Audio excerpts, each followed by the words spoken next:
సరే, ఈరోజు వాక్యం జ్ఞాపకం చేసుకుందాం.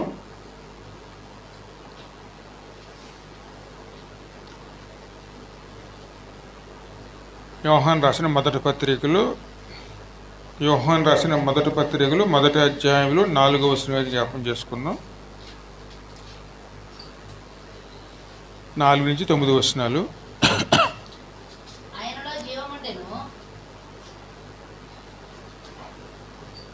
మొదటి యోహాను పత్రిక మొదటి అధ్యాయము 4వ వచనం.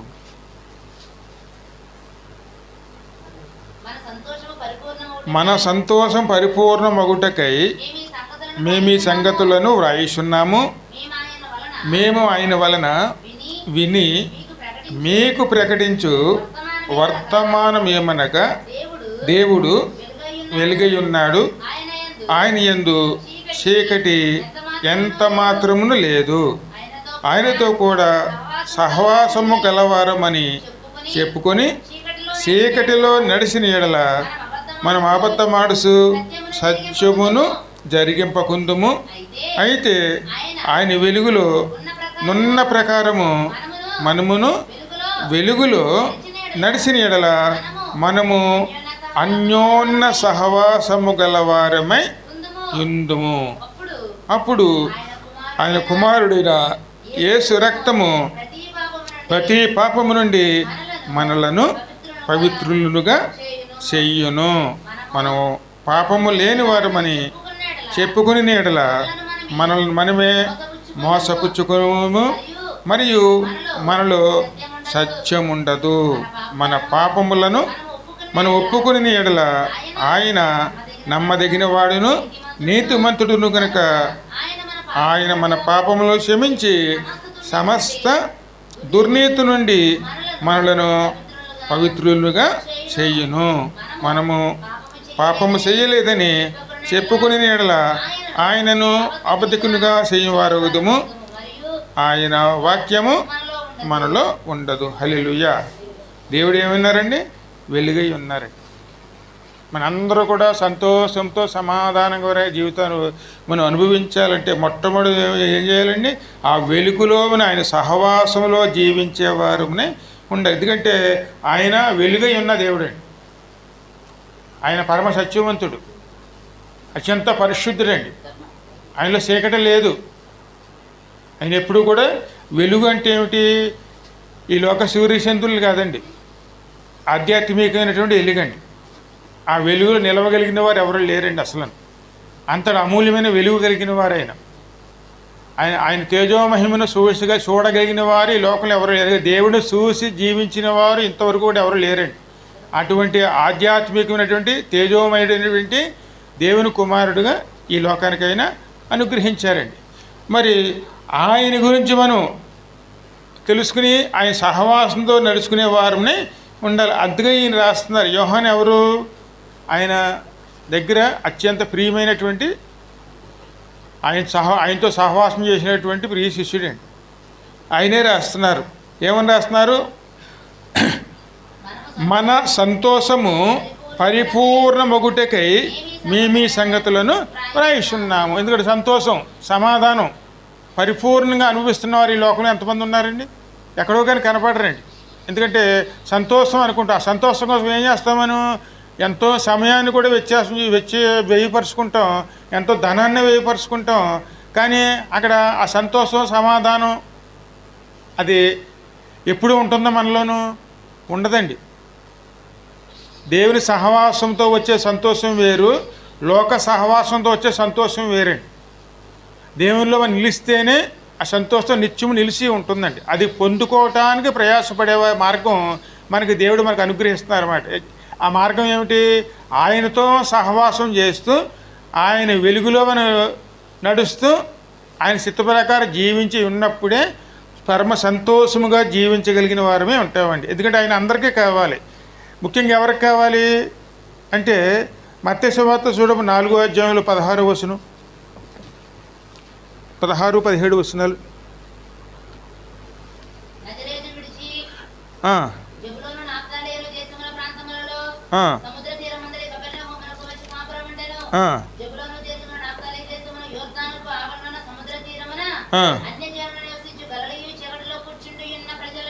నజరేతు విడిచి జెబూలూను నఫ్తాలియను దేశములలో ప్రాంతములలో సముద్ర తీరమందలి కపెర్నహూమునకు వచ్చి కాపురముండెను. జెబూలూను దేశమును నఫ్తాలి దేశమును యోర్దానుకు అవలనున్న సముద్ర తీరమున అన్యజనులు నివసించు గలిలయను చీకటిలో కూర్చుండి ఉన్న ప్రజలను గొప్ప వెలుగును చూసిరి. మరణ ప్రదేశంలోను మరణఛాయలోను కూర్చుండి ఉన్న వారికి వెలుగు ఉదయించెను. మరణఛాయ మరణ ప్రదేశం అండి. పాపం ఎక్కడ ఉంటుందో మరణం అక్కడ ఏలుబడి చేస్తుందండి. పాపం ఉన్న వారిలో మరణఛాయ అంటే ఏమిటి? ఖచ్చితంగా విచారము, బాధ, నిరుత్సాహము ఇవన్నీ కలిగి ఉన్నటువంటి వారిగా ఉంటామండి. అందులో మనకి జీవం వెలుగు కనపడదండి. ఎందుకంటే బాధల్లో ఉన్నవారు కానీ, విచారంలో ఉన్నారు కానీ, ఇబ్బందులు ఉన్నవారు కానీ వారు చూసినప్పుడు మనకి ఏమనిపిస్తుంది? ఏదో వీరు బాధల్లో ఉన్నారు, ఇరుకుల్లో ఉన్నారు, ఇబ్బందులు ఉన్నారు అని ముఖంలో ఏం కనపడుతుందండి? ఆ పరిస్థితులని తేట కనపడతాయండి.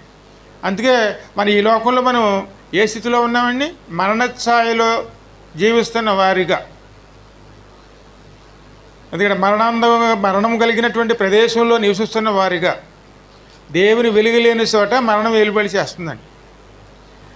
దేవుడు వెలుగు అంటే ఏమిటి?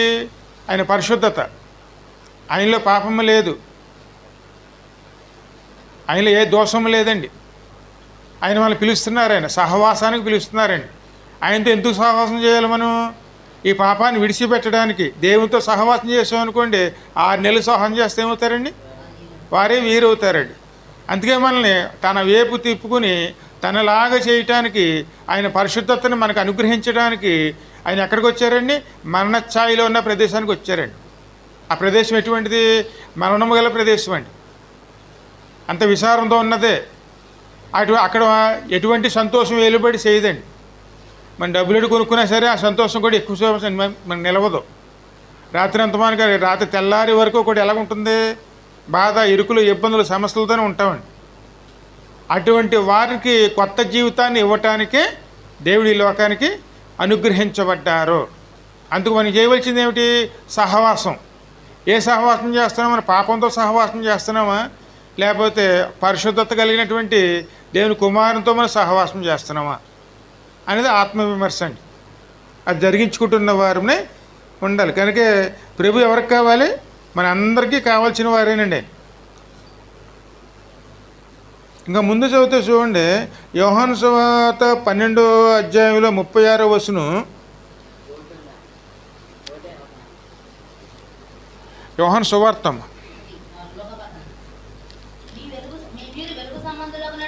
మీరు వెలుగు సంబంధులగునట్లు మీకు వెలుగు ఉండగానే వెలుగు యందు విశ్వాసముంచుడి అని వారితో చెప్పాను. ఎప్పుడు మనం జాగ్రత్తగా ఉండాలి.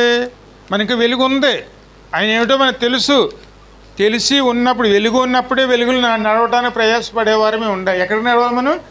వెలుగులోకి నడిచేవారమే ఉండాలండి. వెలుగులు నడిచామనుకోండి, మనం వెళుతున్న ప్రయాణం ఎలాగుంటుంది?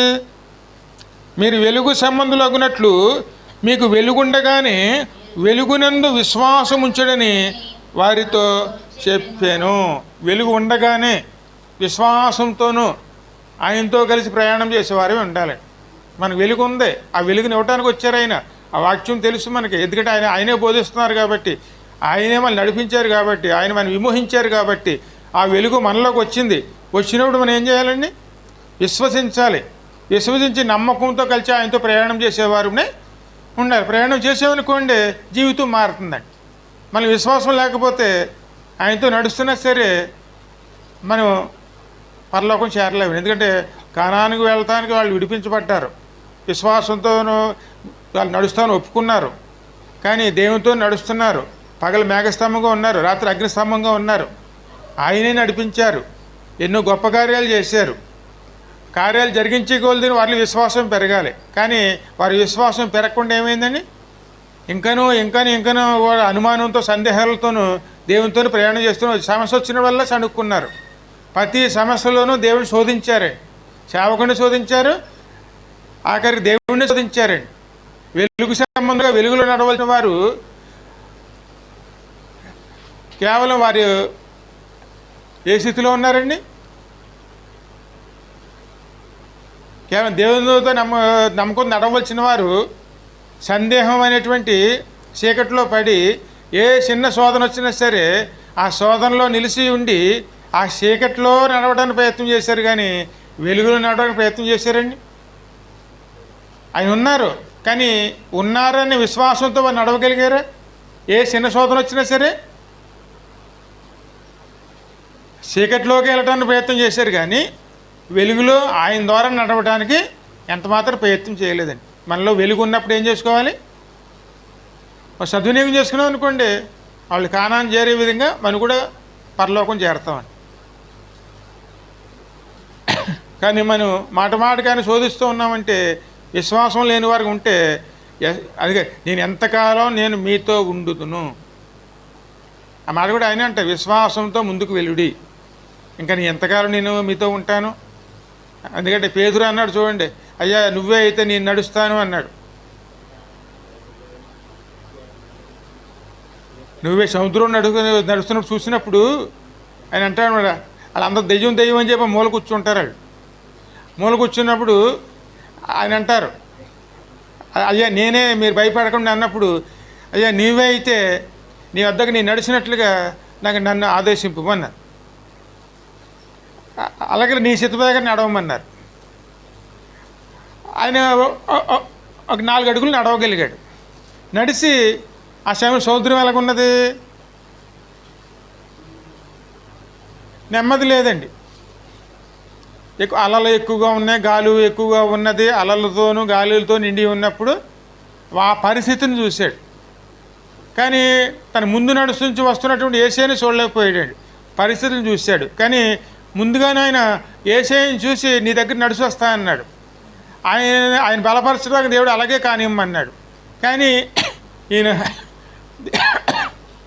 దేవుడిని చూస్తాం మానేసి పరిస్థితులను చూస్తాం మొదలుపెట్టాడు. అసలు పరిస్థితులు ఎలాగ ఉన్నాయండి? ఎప్పుడు కూడా నడి సముద్రంలో ఏముంటుంది? అలలు కొట్టుకుంటే గాలి విపరీతంగా ఉంటుంది. ఆ పరిస్థితి నెమ్మదిగా ఉండదండి, అల్లకల్లోలం కింద ఉంటుంది.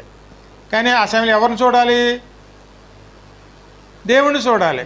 దేవుడిని చూస్తాం మానేసి పరిస్థితులు చూస్తే ఏమవుతుందండి? ఎప్పుడైతే పరిస్థితులు చూశాడో, కిందకి చూశాడో, వెంటనే ఆయన మునిగిపోవటం మొదలుపెట్టాడండి. ఈ లోకం అనేది ఎప్పుడు కూడా సముద్రంతో పోల్చబడింది. దేవునితో మనం దేవుని దగ్గరికి నడవాలంటే ఆయన సహాయంతో మనం నడిచి వెళ్ళేవారమే ఉండాలి. కానీ మన సందేహంతోనూ ఇక్కడ పరిస్థితులు చూసి మనం ఎప్పుడైతే భయపడతామో ఆ పరిస్థితులు ఏం చేస్తాయండి?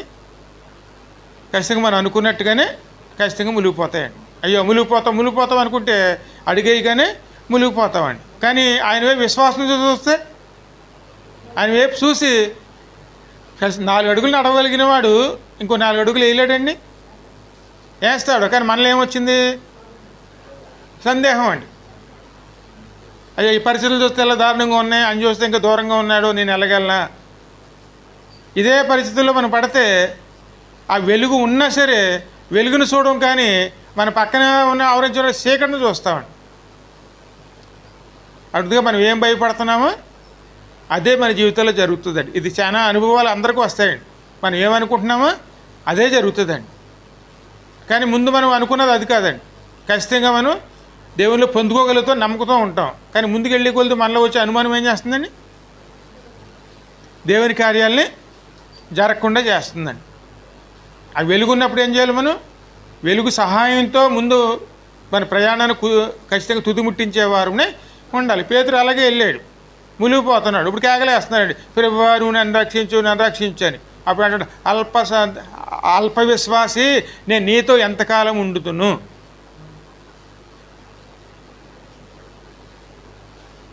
అప్పుడు చేయి పెట్టుకుని ఆయన బయటికి తీసుకొచ్చారు. అల్ప విశ్వాసి, నేను నీతో ఎంతకాలం. ఆ మాటలో యోహాను సువార్తలో ఉంటాయండి. 6వ అధ్యాయంలోను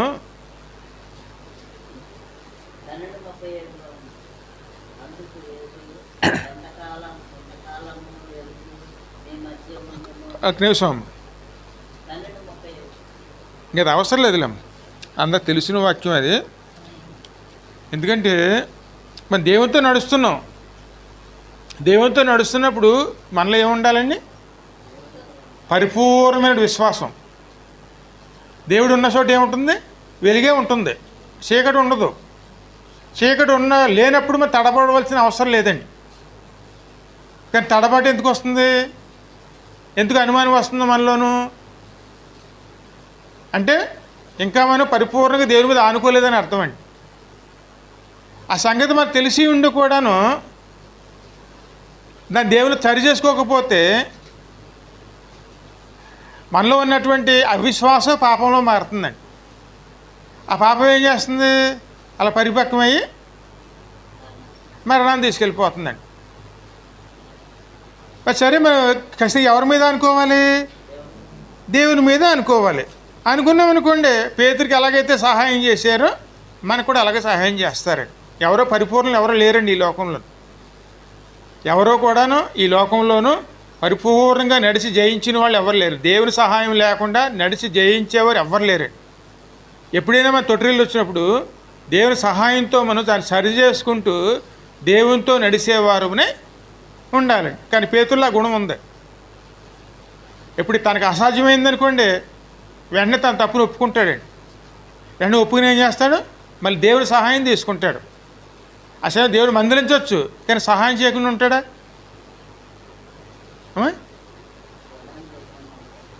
ఆ సమయంలో దేవుని మీద ఆధారపడితే ఖచ్చితంగా సహాయం చేస్తారండి. కానీ దేవుడిని అడుగుతూ మానేసి మనం అందులోనే మనం కొట్టుమిట్లాడితే ఖచ్చితంగా మునిగిపోతామండి.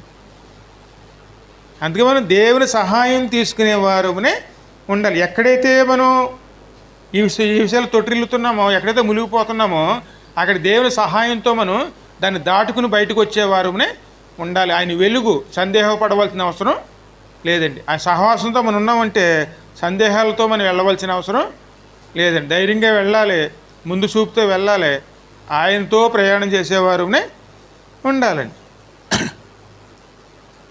మొదటి యోహాను పత్రిక 2:6 చూడమ్మా.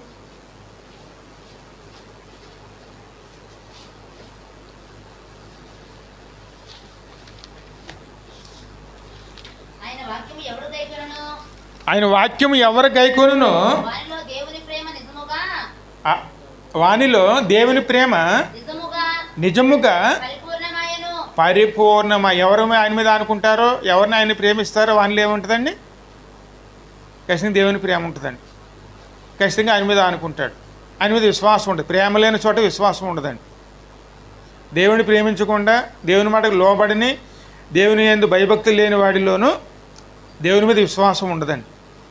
వాళ్ళు అనుకుంటారు అంతే విశ్వాసం అనుకుని, కానీ పరిస్థితులు ఏమైనా తేడా వస్తే వెంటనే వారు ఆ విషయం తొట్టిల్లిపోతారండి. ముందు దేవుని భయం ఉండాలి, దేవుని మీద ప్రేమ ఉండాలి. అప్పుడు మనం దేవుని మీద విశ్వాసంతోనూ ఆ వెలుగులో నడిచేవారమే ఉంటాడు. నా దేవుడు నాకు ఉన్నాడని ధైర్యంతో మనం ఏం చేస్తాం? ఆయన విశ్వాసంతోనూ ఆయన మీద ఆనుకునే మనసు కలిగిన వారమే వెళ్ళగలుగుతామండి. అందుకే ఎప్పుడు కూడా మనలో ఏముండాలి? దేవుని ప్రేమ ఉండాలి, భయము ఉండాలి, భక్తి ఉండాలి. అని చెప్తున్న దాంట్లో నడుచుకునేవారమే ఉండాలి. నడుచుకున్నామనుకోండి ఖచ్చితంగా దేవుడే మనల్ని నడిపిస్తారు. అదే రోమీలు రాసిన చూడమా.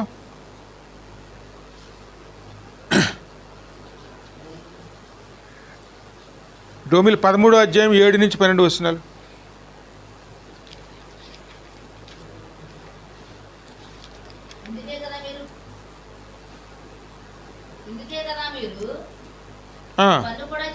పన్ను కూడా చెల్లించుతున్నారు కాబట్టి ఎవనికి పన్ను వానికి పన్నును, ఎవనికి సుంకము వానికి సుంకమును చెల్లించుడి. ఎవని ఎడల భయముండవలెను వాని ఎడల భయమును, ఎవని ఎడల సన్మానం ఉండవలెను వాని ఎడల సన్మానమును కలిగి ఉండుడి. అందరికీ వారి వారి రుణములను తీర్చుడి. దేవునితో నడవటం అంటే ఈ లోకంలో మనం జీవించే విధానం అండి. ఏ విధంగా ఉండాలి? కొన్ని వాటిలో మనం లోబడాలండి. దేవుడే లోబడ్డాడు. అందుకని మనం పరిపాలించే ప్రభుత్వం ఉంది ఇక్కడ. అదే ప్రభుత్వం కూడా కొన్ని చట్టాలు చేస్తుంది. అదేవిధంగాను అక్కడ కూడా మనకు కొన్ని చెల్లించవలసిన పద్ధతులు ఉంటాయండి. అవన్నిటికి లోబడాలండి. ఎక్కడ, ఎందుకంటే ప్రతి ఒక్క దాంట్లోనండి మన నీతిని కనపరుచుకునే వారినే ఉండాలి. కానీ ఏ విషయాల మీద తోటి వెళ్తామంటే అక్కడ ఆఫీసులో కానీ అధికారుల వల్ల కానీ మనకి ఏదైనా పని కావాలంటే ఆ పని అవ్వటానికి ఏం చేస్తామని ముందు అమ్మా, ఎందుకంటే మనం పట్టించుకొని మనం చేస్తున్న పాపం ఏమిటంటే ఖచ్చితంగా జరుగుతుందండి. ఇది చిన్న ఉదాహరణ చూడండి. మనకి రేషన్ కార్డు కావాలి. ఇక రేషన్ కార్డు కావాలంటే రాసేవాడి దగ్గర కాడి నుంచి సంతకం పెట్టేవాడి కాడి నుంచి మనకి అది మంజూరు చేసేవాడి కాడి నుంచి ఎవడికో ఒకడికి ఎంతో కొంత లంచం ఇవ్వకుండా ఉండవండి. ఇంతకీ లంచం ఇవ్వటం అంటే ఏమిటి అమ్మా?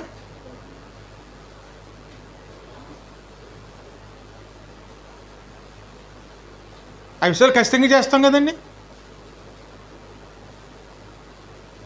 ఆ విషయాలు లంచం ఇస్తామండి. ఆ లంచం అంటే ఏమిటి? పాపం అండి. వారు చేస్తున్న పాపాన్ని మనం కూడా ప్రోత్సహిస్తాం. నా పని బేగా అయిపోవాలి, స్వార్థం అయిపోవాలి, అందరికన్నా ముందు అయిపోవాలి. అయిపోవాలంటే ఏం చేయాలి?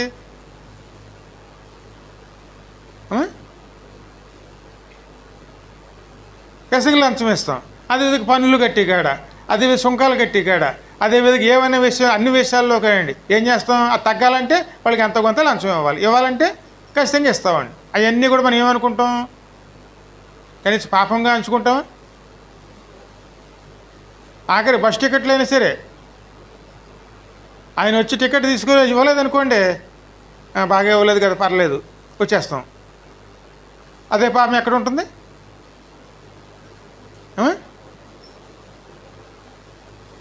ఖచ్చితంగా మన ఇంటి కూడా మనతోనే వచ్చేస్తుందండి. ఆ కండక్టర్ మనకి టికెట్ ఒక ఆయన మర్చిపోయినాను, అక్కడ మర్చిపోయినట్టుగా మనం అక్కడ ఏమాత్రం చేసినాను ఆ పాపం ఎవరు కూడా వస్తుంది? మనతో పడవ. అదన్నీ గమనిస్తామండి. కానీ మనం చెప్పి మాట్లాడకుంటే నీతి గౌరవులు చెప్తాం. కానీ అక్కడికి వచ్చేసరికి ఏం చేస్తాం? మనం ఆయన వెలుగులో నడుస్తున్నామని చెప్పుకుంటున్నాం. మనము ఆ చిన్న విషయాన్ని ఏం చేస్తాం? మనం ఇటువంటి చాలా ఉంటాయండి.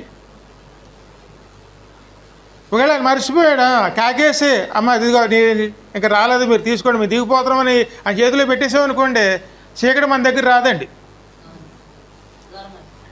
కేవలం అక్కడ రూపాయి, 2 రూపాయలు, 10 రూపాయలు అంతే అది. కానీ మనం ఏం చేస్తాం? అక్కడ ఆ 10 రూపాయలు మిగిల్చుకోవడానికి ఏం చేస్తాం? ఆ చీకటిని ఎక్కడ తీసుకొచ్చుకుంటాం? మనం ఇంట్లో తెచ్చుకుంటామండి. మరి చీకటి ఇంట్లోకి వస్తే ఇంక వెలుగు ఎక్కడ ఉంటుందండి? అన్నీ చిన్న చిన్నయే. అందుకే ఆయన ఏమో ఖచ్చితంగా అన్నీ. కాబట్టి ఎవనికి పన్ను వానికి పన్నును, ఎవనికి సుంకమో వానికి సుంకమును చెల్లించుడి. మనం బాధ్యతను మనం నెరవేర్చేవారునే ఉండాలి. ఎందుకంటే మనం ఆయన మనతో నడుస్తున్నాడు, మనం ఆయనతో నడుస్తున్నాం. ఇద్దరం కలిసి ఎక్కడ నడుస్తున్నామని లోకంలో నడుస్తున్నాం. మనం చేసే పని దేవునికి అవమానం కలిగించకూడదండి. ఆ పరీక్షలు వస్తాయి మనకి. వచ్చినప్పుడు ఏం చేయాలి? మనతో దేవుడు ఉన్నాడని గుర్తించుకుని వెలుగులో ఉండేవారు చీకటిని తెచ్చుకోకూడదండి. ఏ పని ఆ పని అవ్వలేదనుకోండి, అందుకోసం మనం చేయవలసిన పని ఏమిటి? ప్రార్థన చేయాలండి, దేవుడు సహాయం తీసుకోవాలి. కానీ మన ప్రయత్నం మనం చేయకూడదు. ఖచ్చితంగా చేస్తారండి. ఆమె ఒక 100 రూపాయలు ఎత్తు గొడవ ఏముంది? ఇచ్చేస్తే పోద్ది కదా, వెంటనే పని అయిపోద్ది. అనేక విషయాల్లోనండి అవన్నీ ఏమవుతాయండి? చీకటి పనులండి. యేసయ్య ఈ లోకానికి వచ్చినప్పుడు ఆయన దగ్గరికి వాళ్ళు వచ్చారండి. మీరు మీ గురువుగారు పన్ను కట్టరా అని వచ్చారు. ఆ విషయం ఆయన దగ్గర తీసుకొచ్చి చెప్పారండి. ఆ సమయంలో అంటారు మరి దేవుని కుమార్ రాజకుమారుడు అక్కడ పన్ను కడతాడా అని. కట్టరు కదా. అయినను మనం అభ్యంతరం కలిగించుకున్నట్లు నా నిమిత్తమును నీ నిమిత్తమును నువ్వు వెళ్ళి గేలం వేసి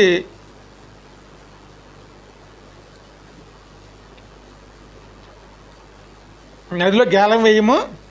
వెంటనే మొదట పడిన చేపలోను తీసి చూస్తే నోట్లోను అందులో ఒక శకము ఉంటుంది. తీసుకుని నా నిమిత్తమును నీ నిమిత్తమును పన్నును చెల్లించి వేయము. ఎందుకంటే అభ్యంతరం అనేది మన వల్ల కలగకూడదు అని చెప్పి ఆయన పేదను పంపించి ఆ సమయంలోనూ ఆ పన్నుని ఆయనే కట్టించాడు. అభ్యంతరం పడలేదండి. ఆయన దేవుని కుమారుడు, రాజకుమారుడే, కానీ పన్ను కట్టవలసిన అవసరం లేదండి. కానీ ఇక్కడ మనం అభ్యంతరం పెట్టకూడదండి. ఎందుకంటే మనం ఒక పన్ను ఎగ్గొట్టేసిన వాడి కింద వాళ్ళు అనుకోకూడదంటే ఏం చేయాలి? మనం ఖచ్చితంగా ఇక్కడ న్యాయాన్ని కూడా మనం పాటించేవారునే ఉండాలండి. ఎందుకంటే దేవుని బైబిల్ గ్రంథం ఎంతో ఈ లోకంలో ఉన్నటువంటి చట్టం కూడా అంతేనండి. ఇక్కడ చట్టాన్నే మనం ఉల్లంఘిస్తే ఇంక దేవుని యొక్క చట్టాన్ని ఎలా మనం నెరవేరుస్తామండి? అందుకే చిన్న చిన్న విషయాలు ఏమవుతాయండి? ఉన్న వెలుగుని ఏం చేస్తాం? మనం పాడు చేసుకున్న వారం అవుతండి. ఇంకా ముందు చదువమ్మా. వాని సన్మానం కలిగి ఉండు, ఎవని వాడన భయము ఉండవలను, వాని వేళ భయమును, ఎవని ఏడల సన్మానం ఉండవలను, వాని ఏడల సన్మానమును కలిగి ఉండి అందరికీ వారి వారి రుణములను తీర్చుడి. ఒకరినొకడు ప్రేమించని విషయములో తప్ప మరి ఏమియు ఎవనికి అచ్చి ఉండవద్దు. ఎవ్వరు కూడా ఈయనకు ఇవ్వాలి, ఎగ్గొట్టాడు అనే మాట మన ద్వారా రాకూడదండి. అది ఏదైనా సరే అవుతుందా? అవుతుంది, లేకపోతే లేదు. దేవుని చిత్తమైతే మన పని అవుతుంది, లేకపోతే లేదండి. కానీ మనం దానికోసం వక్ర మార్గాలు పట్టవలసిన అవసరం లేదు. ఎందుకంటే మనలో ఉన్నవాడు ఎవరండి? ఆయన వద్దనుకుంటే ఆ పని అవ్వదు, కానీ ఆయన అవ్వాలనుకుంటే ఖచ్చితంగా అవుతుందండి. కానీ దానికోసం మనం సాతాన్ని వాడుకోకూడదండి. అన్ని విషయాల్లో మనం మనతో నడుస్తున్న వారు వెలుగులో ఉన్నారని గుర్తించుకుని మన వెలుగుని ఏం చేసుకోవాలి? కాపాడుకుంటున్న వారునే ఉండాలండి.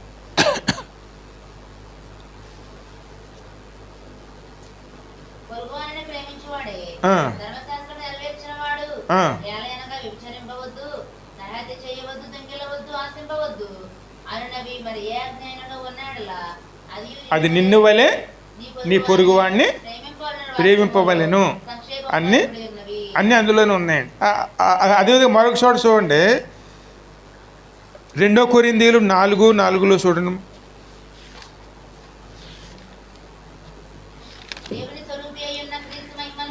దేవుని స్వరూపి అయిన క్రీస్తు మహిమను కనపరచు సువార్త ప్రకాశము వారికి ప్రకాశింపకుండా నిమిత్తము ఈ యుగ సంబంధమైన దేవత అవిశ్వాసులైన వారి మనోనేత్రములను గుడ్డుతనము కలగజేసెను.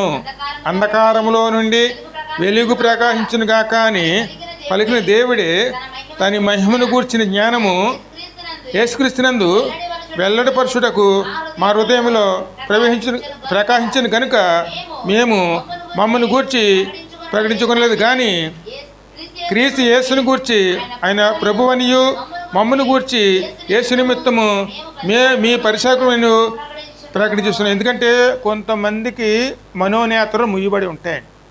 దేవుని గురించి తెలియదు, చెప్పినా వాళ్ళు వ్యతిరేకంగా భావిస్తారు, దూషిస్తారు, ఇష్టానుసారంగా మాట్లాడతారండి. కారణం ఏమిటి? దేవుడు ఇంకా వారికి ఆ దృష్టి ఇవ్వలేదండి. అక్కడ మనోనేత్రము ముయ్యబడింది. మనకు తెలుసు. మరి ఇటువంటి ప్రమాదాలు వస్తాయి. ఇటువంటి పరిస్థితులు వచ్చినప్పుడు ఖచ్చితంగా మనం ఏం చేయాలండి?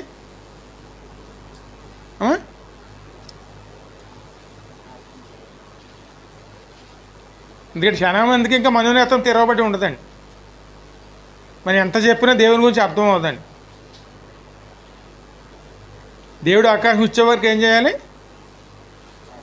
ప్రార్థన చేస్తూ వారి కోసం ఎప్పుడు దేవుడిని అడుగుతున్న వారమే. అందులో మన పిల్లలు ఉండొచ్చు, లేదా మన ఇంట్లో వాళ్ళు ఉండవచ్చు, మన చుట్టాలు ఉండొచ్చు, మన బంధువులు ఉండొచ్చు, వారు దేవుని గురించి వ్యతిరేకంగా మాట్లాడుతూ ఉండవచ్చు. కానీ మనం పాపం చేసుకునేంత విధంగా వారి మీద వ్యతిరేక భావం పెట్టుకోకూడదండి. కాస్త ఎవరిని అడగాలి? దేవుణ్ణి అడగాలండి. అడిగి వారి దగ్గర మనం జాగ్రత్తగా ఉండేవారునే ఉండే. ఎందుకంటే మనోనేత్రములు కొంతమంది ముయ్యబడి ఉన్నాయి. ఎందుకంటే వారి మీద ఏలుబడి చేస్తున్నటువంటి ఆ దేవత ఏం చేస్తుంది? వారి కళ్ళను మూసివేస్తుంది. అది తెరవబడే వరకు కూడా మనం ఎంత చెప్పినా కేవలం వినరండి. కేవలం ఏం చేయాలి? మనం ప్రార్థన చేసి మనోనేత తెరవబడే విధంగా వారి సహాయం తీసుకునే వారినే ఉండాలి. ఇంకా ముందు 6 వరకు చదువు. అంధకారములో నుండి వెలుగు ప్రకాశించిన కానీ పలికిన దేవుడే తన మహిమను గూర్చిన జ్ఞానము యేసుక్రీస్తుని వెల్లడిపరచుటకు మా హృదయంలో ప్రకాశించడు కనుక మేము మమ్మల్ని గూర్చి ప్రకటించుకోవట్లేదు, కానీ క్రీస్తు యేసుని గూర్చిన ఆయన ప్రభువనియు మమ్మల్ని గూర్చి యేసు నిమిత్తము మేము మీ పరిసరకులను ప్రకటిస్తున్నాము. అయినను ఆ బాధ్యత్వము మా మూలమంది కాక దేవుని ఎందున్నట్లు మట్టి ఘటములలో ఈ ఐశ్వర్యము మాకు కలగదు.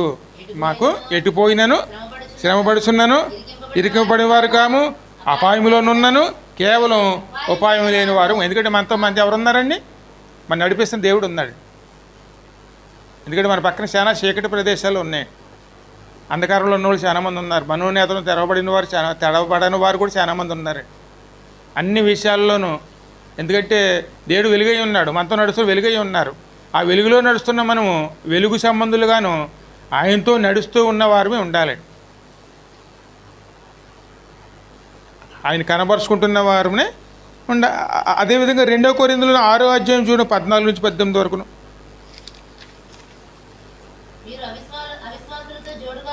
మీరు అవిశ్వాసులతో జోడుగా ఉండకుడి, నీతికి దుర్నీతితో ఏమి సాంగత్యం. ఇందాక అలాగే చెప్పారు ఆయన. ఇక్కడ ఏమి చెప్తున్నారండి? వాళ్ళకి అసలే మనోనేత్రం తెరవబడలేదు, వాళ్ళ దేవుని గురించి తెలియదు, చెప్పినా వినిపించుకోరు. అటు వాళ్ళ దగ్గరికి మనం సహవాసం చేస్తూ కడకే ఆత్మీయ సహవాసం కూడాను వాళ్ళతోనే పంచుకుంటూ ఉన్నాం అనుకోండి, కడకే వాళ్ళు మళ్ళీ ఎక్కడికి నడిపిస్తారు?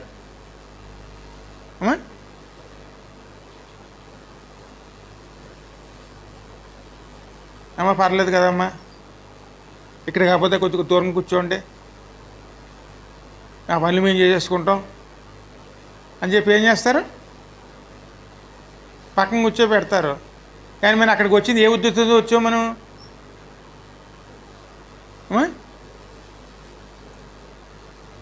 ఆ ప్రదేశానికి ఏ ఉద్దేశంతో వచ్చాము? అక్కడికి నేను దూరం కూర్చున్నా లేకపోతే దగ్గరే కూర్చున్నా, అందులో పాల్గొనకపోయినా మనం ఏ ఉద్దేశంతో ఆ ప్రదేశంలోకి వెళ్ళాం? మనం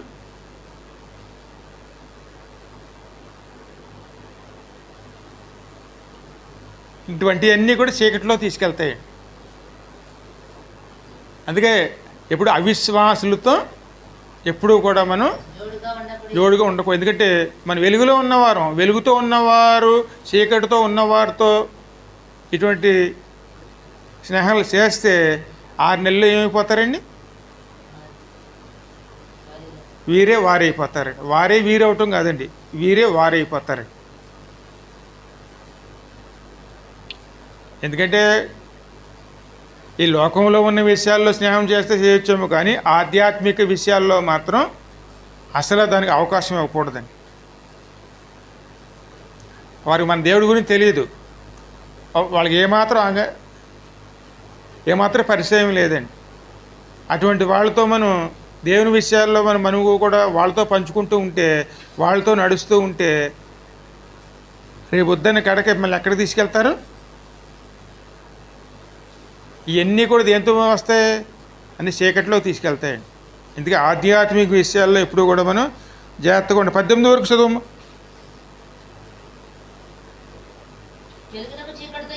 వెలుగునతో చీకటికి ఏమి పొత్తు? క్రీస్తునకు బెలియాలతో ఏమి సంబంధము? అవిశ్వాసతో విశ్వాసకి పాలెక్కడిది? దేవుని ఆలయంతో విగ్రహములకు ఏమి పొందిక? మనము జీవము గల దేవుని ఆలయమే ఉన్నాము, అందుకు ఇలా దేవుడు సెలవిస్తున్నాడు. నేను వారిలో నివసించి సంచరించును, నేను వారి దేవుడినయ్యుందును, వారు నా ప్రజలయ్యుందురు. కావున మీరు వారి మధ్య నుండి బయలు వెళ్ళి ప్రత్యేకంగా ఉండి. ఏ విషయంలో ప్రత్యేకంగా ఉండాలండి? ఆధ్యాత్మిక విషయాల్లోనండి. ఎప్పుడు మనం లోక పరిచయాల్ని దేవుని పరిచయాల్లో కలపకూడదని, లోక సహవాసాలని దేవుని సహవాసాలతో కలపకూడదని, అది ఇది ఒకలాగే చూడకూడదని, ఆధ్యాత్మిక విషయాలు ఎప్పుడు కూడా రాజీ పడకూడదని. మనం రాజీ పడినా దేవుడు రాజీ పడ్డాడు. ఎందుకంటే ఇప్పుడు మనలో ఎవరు నడుస్తున్నారు? ఆయన మనతో నడుస్తున్నారు. ఇక్కడ మనం రాజీ పడి ఇక్కడ లోకాచారాలతో దేవుడిని నడవ ప్రయత్నం చేస్తే ఆయన మనతో నడుస్తారా? ఎంత మాత్రం నడవరండి. ఇవన్నీ కూడా చీకటిని తీసుకొస్తాయి. ఇవన్నీ గ్రహించుకోకుండా మనం దేవునితో నడిస్తే కనుకే మనం అబద్ధం ఆడుకుంటూ అబద్ధంతో మనం మోసం పుచ్చుకోవడం కాకుండాను దేవుడిని కూడా మనం అబద్ధకుడిగా మనం చేస్తున్న వారమే ఉంటాం.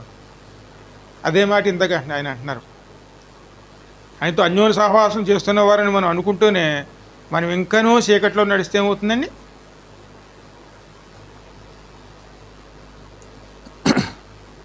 ఇంకా మన చివరిగా మనం చూద్దాం. గలతీయులు చూడు 11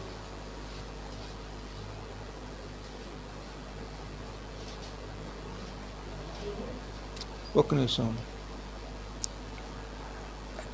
2:11 చూడము.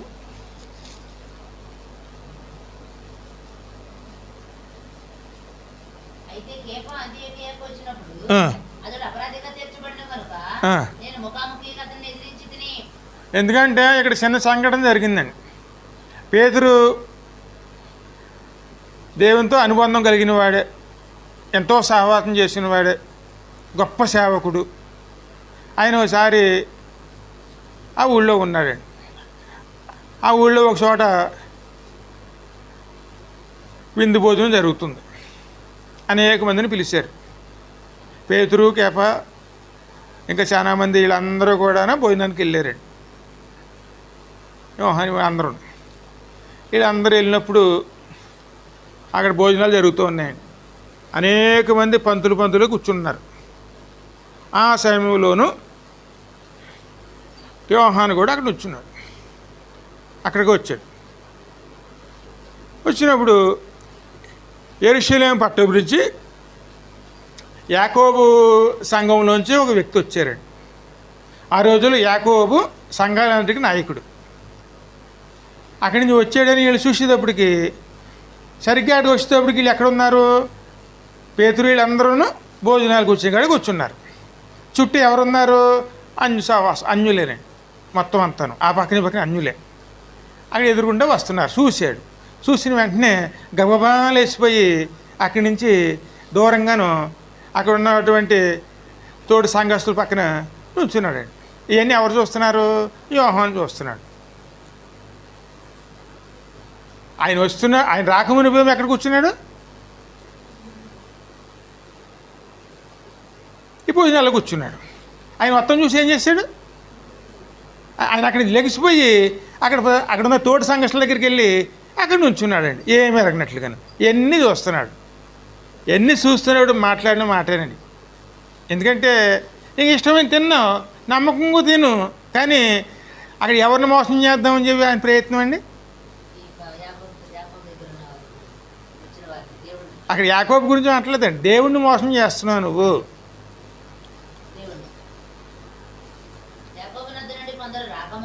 రాకమునుపు అతడు అన్యజనుల భోజనము చేయుచుండెను గాని వారు రాగానే సున్నతి పొందిన వారికి భయపడి వెనక తీసి వేరైపోయాను.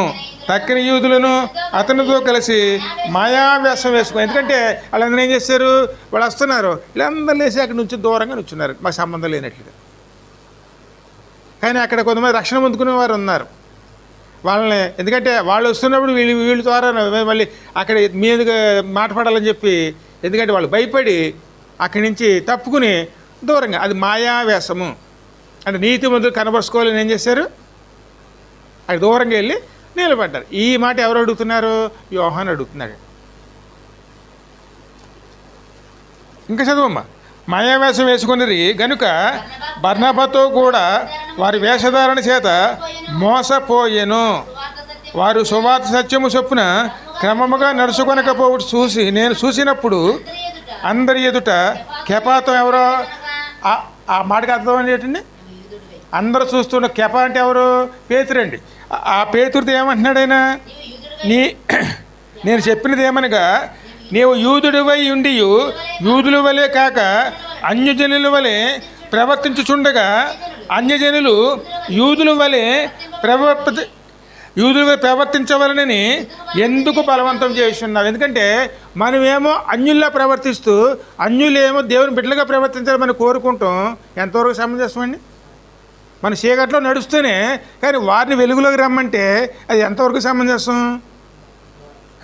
అమ్మా, అంటే మన చీకట్లో నడుస్తూనే అక్కడ మన తోటి వారి పక్కన ఉన్న వారిని పిలిచి అయ్యా వెలుగులోకి రండి, చీకట్లో ఎందుకు నడుస్తారని చెప్తే ఎంత బాగుంటుందండి?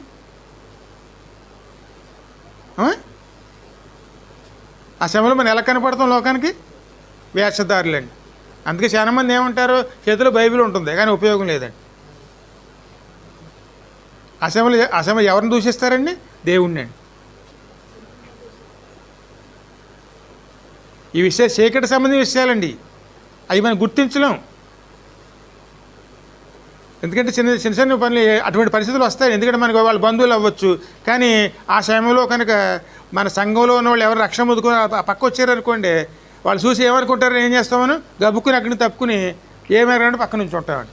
కానీ ఆ విషయం గమనించిన వారు ఏమనుకుంటారు?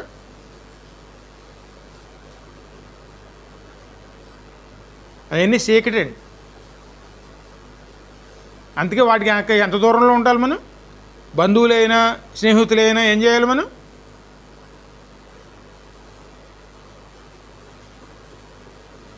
నీకు పెద్దవాళ్ళు అంచెనిచ్చోరం కన్నా ఆది నిష్ఠూరం. ఎందుకంటే మొదట్లోనే మనం నిష్ఠూరపడిన పర్లేదండి, కానీ అతను మాట నిలుపుకోవాల్సిన అవసరం ఉండకూడదండి. అటువంటి విషయాల్లో ఏం చేసుకోవాలి మనం? ఇప్పుడు జాగ్రత్తగా ఉండేవారునే అందుకే ఆధ్యాత్మిక విషయాలు వేరు, లోక విషయాలు వేరండి. ఈ రెండింటికి ముడేయకూడదండి. ఈ రెండు ముడేసామనుకోండి ఖచ్చితంగా దేవుడిని ఏం చేసిన వాళ్ళు అవుతాం, మనం అబద్ధికునిగా చేసిన వారం అవుతాం. ఆ విషయం పేతురు కూడా పడ్డాడు అక్కడ, కానీ అతను తెలుసుకున్నాడు, తెలుసుకునే పశ్చాత్తాప పడ్డాడు. అందుకే పేతురుతో అన్నాడు, గట్టిగా అన్నాడు. ఎందుకంటే అంతమంది అందరు చూస్తుండగానే మందలించాడు. ఈ విషయంలో నువ్వు చేస్తున్నది తప్పు, నువ్వు ఇక సువార్త ప్రకటిస్తున్నావు, కానీ ఎందుకు ప్రకటిస్తున్నావు? నువ్వు వెలుగులో రమ్మని వాళ్ళు చెప్తున్నావు, కానీ నువ్వు చీకట్లోకి వెళ్తున్నావు. నువ్వు చీకట్లోకి వెళ్తూ వాళ్ళు వెలుగులో రమ్మంటే వాళ్ళు ఎలాగొస్తారు? వాళ్ళనేమో నీలా మారమంటున్నావు, నువ్వేమో అల్లా మారుతున్నావు. అలా మారుతూ నువ్వు మాలా మారని నువ్వు ఎలా చెప్తావు? ఈ విషయాలన్నీ కూడా ఆత్మీయంగా ఎప్పుడూ కూడా మనం జాగ్రత్తగా ఉండాలి. ఎందుకంటే చిన్న చిన్న విషయాలే, ఆ చిన్న విషయాలు ఏం చేస్తాయండి? ఆత్మీయ జీవితాన్ని ఆర్పేస్తాయండి. అందుకే వెలుగు సంబంధులుగా మనం దేవునితో నడవాలి తప్ప ఎప్పుడూ కూడా రాజీ పడేవారుగా ఉండవు. రాజీ పడ్డామనుకోండి, ఆత్మీయ విషయాల్లో రాజీ పడ్డామంటే మళ్ళీ ఆ వెలుగులో నడవటం అనేది చాలా కష్టమైపోతుంది. ఆ వెలుగుని ఏం చేసుకోవాలి మనం? వెలుగు ఉన్నప్పుడు ఏం చేసుకోవాలి?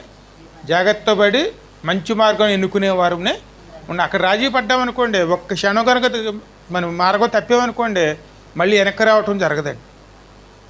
చాలా కష్టం. దేవుడు దయ తెలిస్తేనే మళ్ళీ సరి చేసుకోగలుగుతామండి. అందుకే మనలో ఏముండాలి? ముందు చూపు ఉండాలండి. ఎప్పుడు ఆత్మీయ విషయాల్లో ఎప్పుడు జాగ్రత్త కలిగిన వారునే ఉండాలి. చిన్న చిన్న విషయాలైనా రాజీ పడకూడదండి. ఆఖరికి ఇక్కడ చెప్తున్నారు చూడండి, చిన్న బస్ టికెట్ అయినా సరే, ఏదైనా చిన్నది ఏదైనా మరి కట్టవలసిందైనా సరే, అది వాళ్ళు రాకపోతే మనం పిలిచన్నీ ఇచ్చేయాలి. కానీ అక్కడ మనం రాజీ పడి ఆ పాపాన్ని ఇంటికి తెచ్చుకునే వారమే ఉండకూడదు. పాపం ఏదైనా సరే, చిన్నదైనా పెద్దదైనా ఒకటేనండి. ఎక్కడ ఏది చెల్లించాలో అక్కడ మనం చెల్లించి వచ్చేవారునే ఉండకూడదు. అక్కడ మరి రుణస్తులుగా ఉండకూడదు. రుణం ఏం చేస్తుంది? రుణం అంటే పాపమేనండి. అది ఈ విషయాలు జాగ్రత్తగా ఉన్నాం అనుకోండి, ఆ వెలుగు ఉన్నంతసేపు కూడా మనల్ని దేవుడు వాళ్ళని నడిపిస్తూ ఉంటారండి. చిన్న వాక్యం దేవుడు దీవించి ఆశీర్వదించును కాక. చిన్న ప్రార్థన చేసుకుందాం. కృపా సత్య సంపూర్ణమైన దేవానికి వందనములు, స్తోత్రమైన